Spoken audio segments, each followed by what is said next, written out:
आज मैं जो पढ़ाने जा रहा हूं आपको बहुत कमाल की चीज है, दिल खुश हो जाएगा। वो है डिविजिबिलिटी।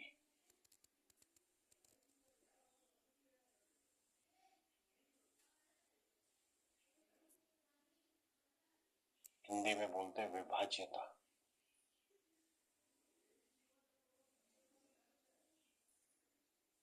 मेरे बच्चे दो जगह इसकी इंपॉर्टेंस है। एक तो डिविजिबिलिटी के डायरेक्ट क्वेश्चन आते हैं ऋषभ मिश्रा जी, इंजन कुमार जी। एक तो डिविजिबिलिटी के मेरे बच्चे डायरेक्ट क्वेश्चन आते हैं।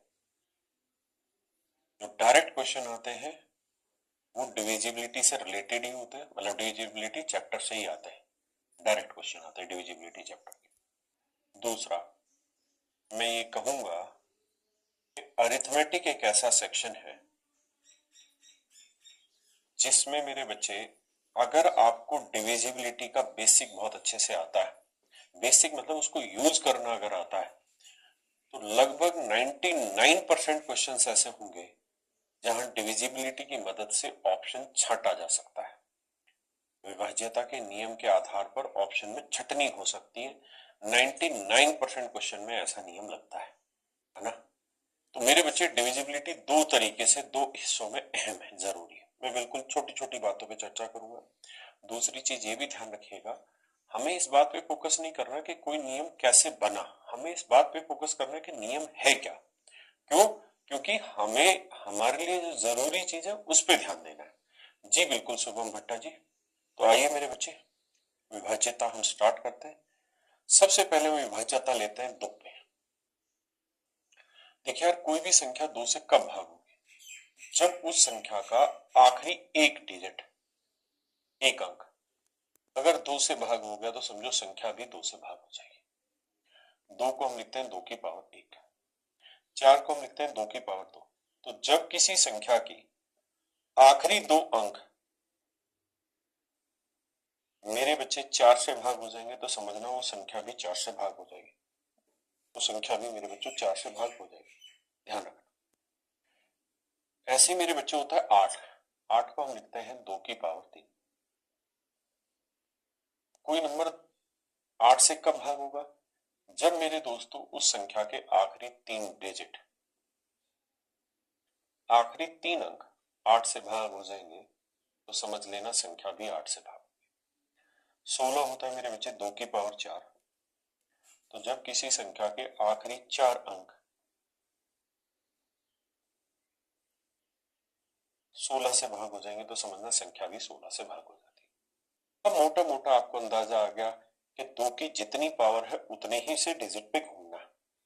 अगर मैं आपसे सवाल में कहूं कि कोई संख्या दो की पावर n से कब भाग होगी, तो आपने ये कहना कि जब उस संख्या के आखिरी n अंक, जब उस संख्या के मेरे बच्चे आखिरी आखिरी n अंक, जब आखिरी n अंक उस नंबर से डिवाइड हो जाएंगे दो की पावर n से, तो समझो वो नंबर भी दो की पावर n से भाग।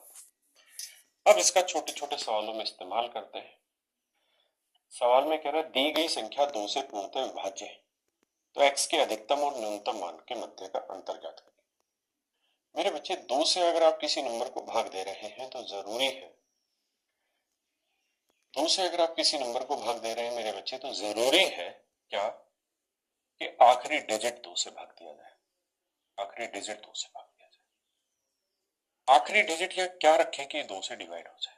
तो आप कहेंगे कि अंक जो होते हैं सर वो रहते हैं जीरो, एक, दो, तीन, चार, पांच, छ, सात, आठ, नौ, और मुझे दो से भाग देना है।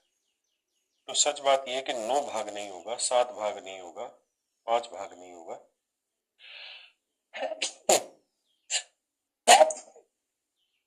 मतलब मेरे बच्चे, यही ऑप्शन है हमारे पास जो दिख रहे हैं, यही डिजिट जब लास्ट में आएंगे तो ही नंबर दो से डिवाइड होगा। तो सवाल में कह रहा है कि इसकी सबसे बड़ी वैल्यू बताइए, सबसे छोटी वैल्यू बताइए। तो ये होगी मेरे बच्चे सबसे स्मॉलेस्ट वैल्यू, और ये होगी सबसे लार्जेस्ट वैल्यू। आठ में से शून्य घटाएंगे मेरे बच्चे, आंसर आया मेरा आठ। यानी ये संख्या मेरे प्यारे बच्चों आठ से पूर्णतः भाग हो जाएगी। ये संख्या मेरे बच्चे आठ से पूर्णतः भाग हो जाएगी। मतलब इनका अंतर पूछा था तो यानी आठ से।